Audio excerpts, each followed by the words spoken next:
आई, चारों तरफ उसको बांध करके उसी चारपाई में खूब पीटा, खूब मारा, और इतना मारा उसकी मृत्यु नहीं हो रही है तो आग के गोला मुख में, आग के गोटा नहीं होते, आग उठा उठा करके मुख में डाल दिया। और जब आग उठा उठा के मुख में डाल दिया, पूरा मुंह भर जल गया, छाले पड़ गए, पेट पे डाल दिया, पूर्ण शरीर पे डाल दिया, तब जाकर के चिल्ला करके कलह में उसकी मृत्यु हुई। और जब मृत्यु हुई तो महाराज बहुत बड़ा प्रेत बन गया, पिशाच। कहते हैं पहले एक नंबर पे होता है भूत, फिर होता है प्रेत, तीसरे नंबर पे फर्स्ट क्लास डिग्री होती है पिशाच की, और नंबर 1 फर्स्ट क्लास वाला प्रेत पिशाच बन गया वो धुंधकारी। अब पता है क्या हुआ, उसकी आत्मा भटकने लगी। भूत की आत्मा, प्रेत की आत्मा बहुत कष्टदायी होती है महाराज। कहा जाता है भूख तो लगती है लेकिन वो खा नहीं सकता, उसको ठंड तो लगेगा लेकिन वो ओढ़ नहीं सकता, उसको ठंड तो लगती है लेकिन ओढ़ नहीं सकता, उसको प्यास तो लगती है लेकिन पानी पी नहीं सकता।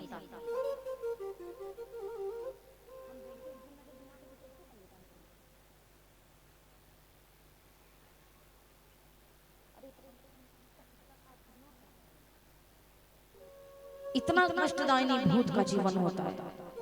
अब पता है क्या हुआ, उधर गोकर्ण जी को पता चला कि भैया धुंधकारी मर गया, उसको सपने में आया बाबा जी को। उन्होंने जाकर गया में पिंडदान कर दिया। पिंडदान करने से उसकी आत्मा को शांति मिलती, लेकिन उसको नहीं शांति मिली। तो धीरे धीरे समय व्यतीत हुआ। गोकर्ण जी महाराज आज अपने यहाँ छोटे से गांव में आए हैं। रात्रि का समय था।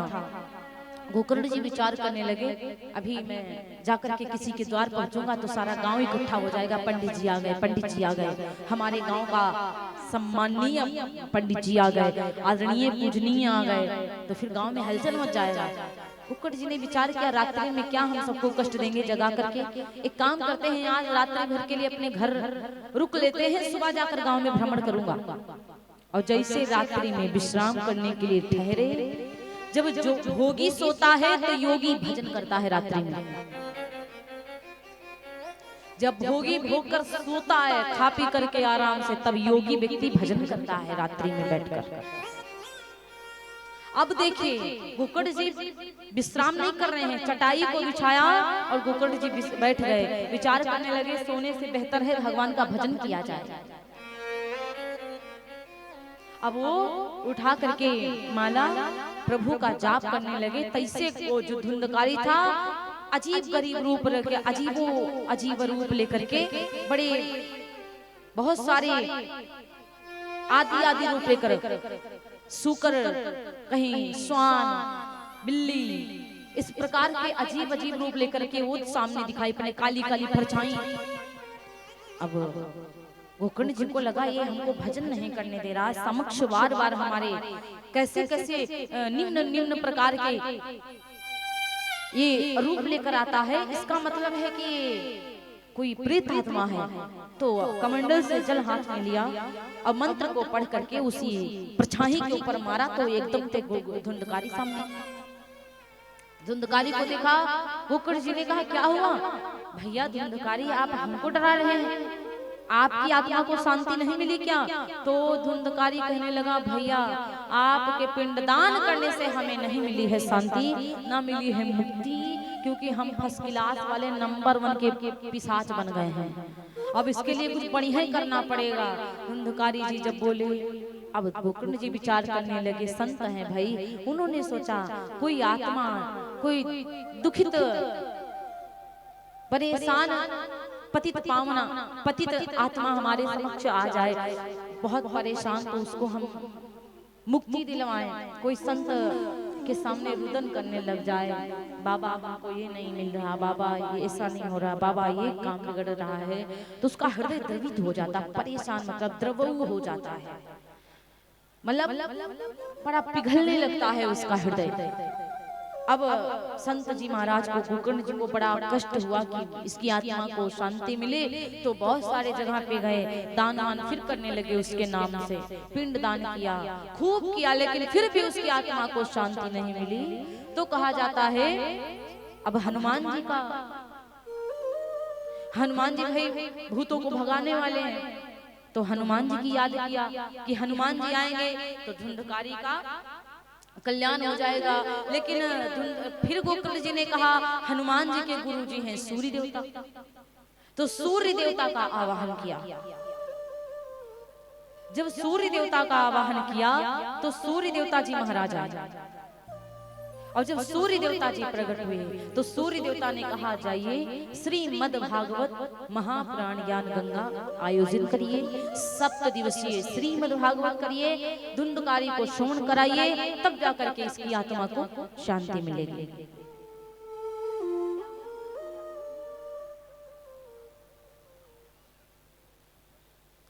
तो महाराज अब कहा जाता है कि अब सूर्य भगवान ने साप्ताहिक भागवत जी का आयोजन करने को बताया। अब गोकर्ण जी महाराज आए, बढ़िया सुंदर सा मंच बना है, गोकर्ण जी बैठे भागवत श्रवण कराने के लिए। और जब भागवत श्रवण कराने के लिए बैठे तो धुंधकारी भूत है ना, प्रेत, उसको बैठने की जगह नहीं मिल रही है, तो एक हरा बांस गड़वाया गया, और जब हरा बांस गड़वाया गया तो कहीं भी नहीं बैठने की जगह पाया, तो आकर के हरे बांस में प्रवेश कर गया। उसमें 7 गांठें थी, हरे बांस में 7 गांठें थी। एक दिन का भागवत जी संपन्न हुई तो एक गांठ चिटक गई, दूसरे दिन की भागवत जी संपन्न हुई, पूर्ण हुई, तो दूसरी गांठ चिटक गई, तीसरे दिन तीसरी गांठ, चौथे दिन चौथी गांठ, और 5वें दिन 5वीं, छठे दिन छठी, 7वें दिन 7वीं गांठ, पूरा बांस चिटक गया। और जब इस तरह से फिर दिव्य पुरुष निकला, देवता तुल्य, धुंधकारी बिल्कुल देवता के समान बाहर निकला, भगवान का साक्षात विमान आया और धुंधकारी को विमान पर बिठाया, और नीचे से सारे भक्तावाल लगाने लगे, प्रभु ये तो गलत है, ये तो अन्याय है, कथा तो हम सबने सुनी है, जो कभी पाप नहीं किया और इस पापी ने जिंदगी भर पाप किया, तो आप इसको लेके भगवान जा रहे, और हम लोगों का क्या होगा, हम लोगों का क्या होगा, प्रभु हमारे ऊपर कल्याण करिए। गोकर्ण जी को भगवान ने कहा देखो, कथा सुनने वाले भी कई प्रकार के आते हैं, कुछ लोग आते हैं सोने के लिए, कुछ लोग घर से चले आते हैं, वहां नींद नहीं पूरी होती तो कथा में बैठ करके सोते हैं, उनको कहते हैं सोता। और कुछ होते हैं श्रोता, जो केवल कथा से आएंगे, घर से आएंगे तो कथा में बैठ के केवल कथा श्रवण करेंगे, तन को लगाकर मन को लगाकर, तन मन दोनों से कथा सुनते हैं, क्योंकि यहाँ धन की आवश्यकता नहीं है। भाई आपको अगर दान भी करना है तो एक बार उठे और दे दिया, बात खत्म। लेकिन तन मन ज्यादा यहाँ लगा, तो तन और मन से जो कथा श्रवण कर रहा वो होता है श्रोता, और एक होता है सूपा। सूप जानती हैं, जिसे पछोड़ते हैं हम लोग, चावल अंदर फरहा बाहर, तो सूपा भक्त आते हैं, कुछ अच्छी बातें मन में बिठा लेते, अमल करते हैं, और अगर कहीं बोलने में त्रुटि हो गई, कहीं बाई चांस जल्दबाजी में इतना बोलते बोलते गलती हो गई, तो ये नहीं कि केवल गलती याद करके लेके जाए, केवल थोड़ा सा लाइट खत्म, लाइट चली गई तो वही याद करे, लाइटें चली जाती हैं, लाइटें मतलब फालतू चीजें यहाँ पे छोड़ दो और अच्छी चीजें यहाँ से ले जाओ, वो होते हैं सूपा भगत। और एक होते हैं सरौता। सरौता काटने वाला नहीं होता है सिस्टम, जो पान काटते हैं सरौता। तो कुछ लोग होते हैं दिमाग काट देते हैं बैठे, यहाँ इधर बैठे, कारण कई हैं इसके, कुछ लोग बैठे इधर बैठे, वो कथा सुन भी रहे तो 4 बातें, अरे भैया ऐसा नहीं वैसा है, धमाका नहीं फलाना है, ना जाने क्या काम बातें करते हैं। दूसरी बातें आपस में बातें ही करके नहीं छक रहे हैं, दिमाग को काट करके अपना बातों में मन लगाए हैं, कथा का कोनो मतलब नहीं है। ये होते सरौता। एक होते हैं सरकौता, घर से चले आए जल्दी जल्दी में, अपने चरण में चरण पादुका पहनना भूल गए और यहाँ आए किसी के पहन गए, सरकाई दी, चुपचाप चले गए। तो इनका कल्याण नहीं होगा, कल्याण उनका होगा जो कथा में आए तो कथा भी उनके अंदर जाए। अब लोग जाते हैं, भैया कहाँ जा रहे हो, बोलेंगे कथा में जा रहे हैं, लेकिन कथा में जा रहे हैं, लेकिन कथा क्या उनमें जा रही है? कथा भी जा रही है उनके अंदर की नहीं जा रही है? सोचिए जरा। तो गोकर्ण जी ने कहा प्रभु तो क्या मैं फिर से कथा करूं? प्रभु ने कहा कथा सुनने में भी सुनने में अंतर है। कोई ध्यान से सुनता है, कोई दुनियादारी देख रहा है, कोई क्या सोच रहा है, कोई क्या बातें कर रहा है। इसलिए जो कथा को बढ़िया से सुने, ध्यान से सुने, और भागवत जी से विनती करे गलती हो जाए तो प्रभु क्षमा करिएगा। आपके चरण में आए हैं, आपकी शरण में आए हैं, जब तक मैं आपके समक्ष बैठूं अपने आप को समर्पित कर रहा हूं। यदि हम पूर्ण तौर तरीके से समर्पित नहीं हो रहे तो आप मुझे अपनी तरफ खींच ले जाओ, मेरे मन को एकाग्र कर लो, बांध लो कि माँ हे भागवत जी मैं आपके सानिध्य में आया हूँ तो मेरा जीवन धन्य बन जाए। वो असली श्रोता होते हैं, ये नहीं कि इधर देख रहे हैं उधर देख रहे हैं, ये बातें वो बातें ये बातें, फिर उनको कैसे मुक्ति मिलेगी? क्या फल नहीं मिलेगा ना? मिलेगा नहीं मिलेगा, क्योंकि अभी आपको बुखार आ जाए, हॉस्पिटल जाओ, वेंटिलेटर पे लिटा दिया जाए और इंजेक्शन ना लगाया जाए या दवाई ना खिलाई जाए तो बुखार खत्म हो जाएगा क्या? लिटाने से नहीं ना। और चाहे कितनों दवाइयां ऊपर से उड़ा दो फिर भी बुखार नहीं जाएगा जब तक एक टिकिया अंदर नहीं खाओगे।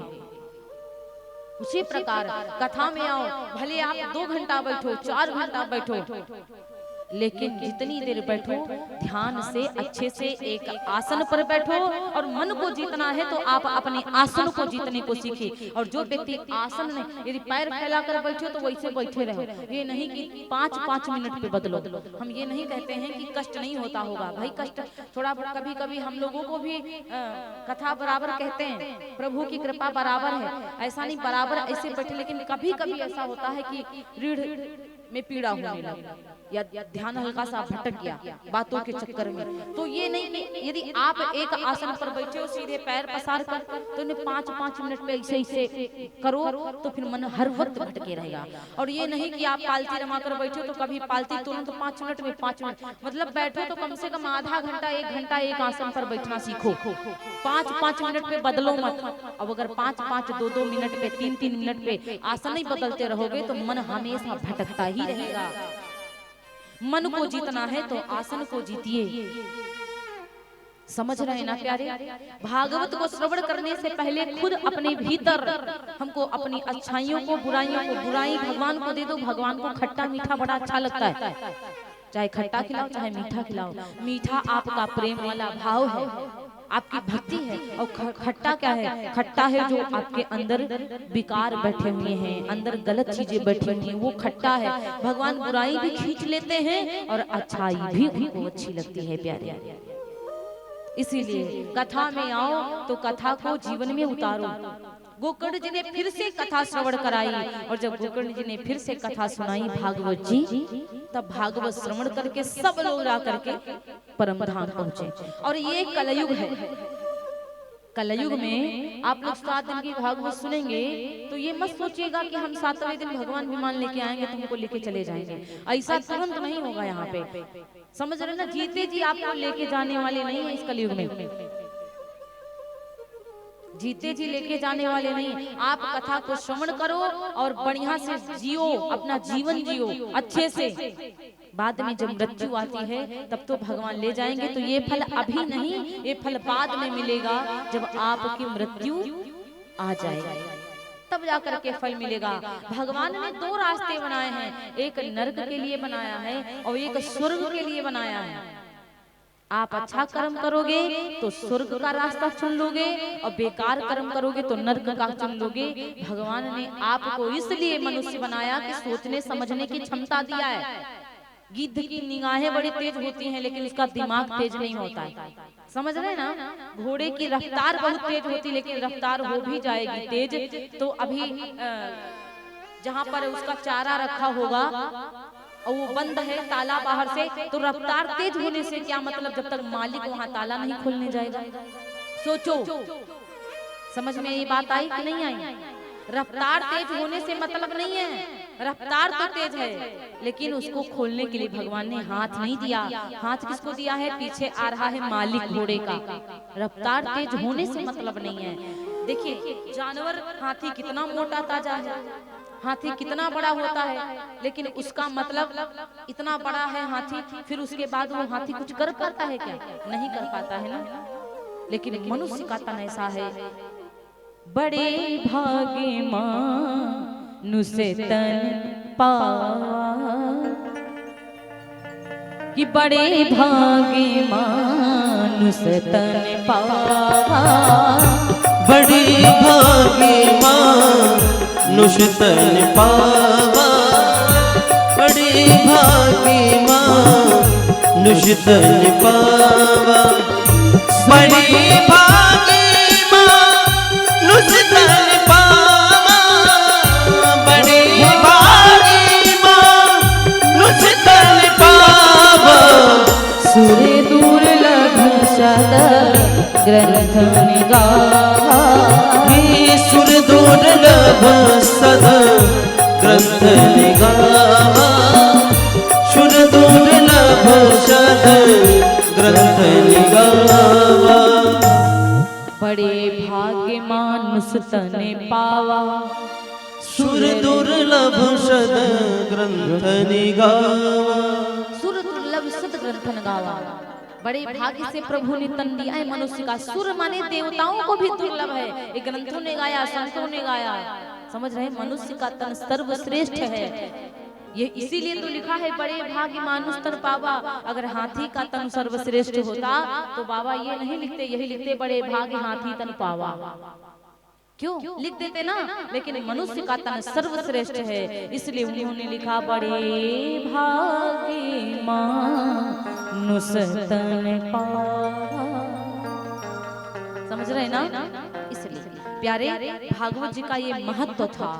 हम जिनके बारे में जानते हैं, भागवत हमको मुक्त करती हैं, राम कथा हमको जीना सिखाती हैं। राम के नजरों में गंभीरता है और कृष्ण की आंखों में थोड़ा सा चपलता है।